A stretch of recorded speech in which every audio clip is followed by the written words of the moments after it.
Yeah, it sucks. Really bad. Really, really bad. But we all live on this side of suffering. On this side.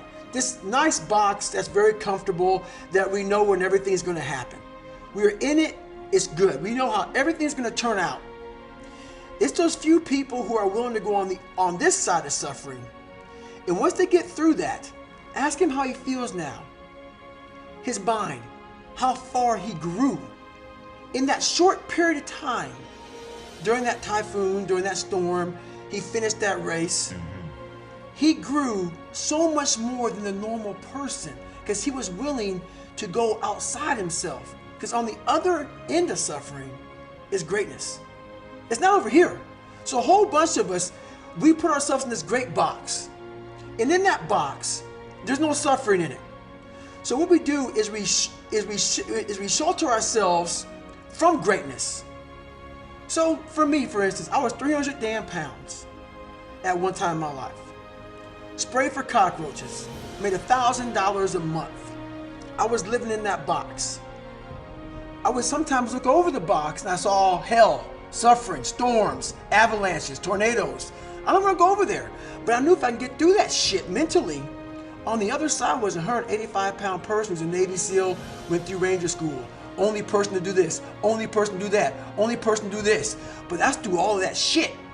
All that shit I have to go through. So you peek over the box and you go back in and say, oh, I'm okay being 300 pounds, making $1,000 a month. Right. I'm okay over here.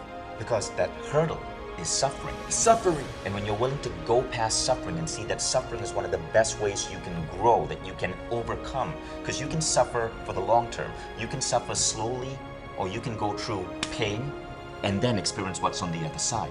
And on the other side is where you start to really start your journey. People think they start their journey because they're born. No, there's a lot of people in graves who have lived 100 years and have never started their real journey. Your real journey starts when you go outside that box and you start climbing mountains. You start climbing mountains. And you think you're at the top of the mountain, you go down the other side of it, you think, I'm here, and you look up, fuck, there's another fucking mountain. And it goes on, and it goes on, and it goes on. And just when you're getting ready to quit, you crest that final mountain, you get down and you look, and there you are. And it starts to make sense to you then. It doesn't make sense to you until you get outside that fucking box. I'll talk to so many fucking people, and what I say is not for everybody.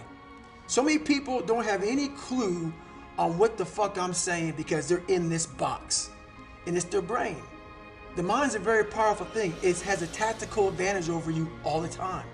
It knows your fears. Right. It knows your insecurities. It knows where you don't want to go. So it will guide you away from that. And that's why the mind will always win until you reprogram it. It will always win until you fucking reprogram it. Because the mind controls you. Why is that? It's your fucking mind. It's your mind. Because all those things that happen to you in your life, all those bad things, all those things that you blame other people for, they're now yours to own. You got to figure out a way to reprogram your mind to get outside the box.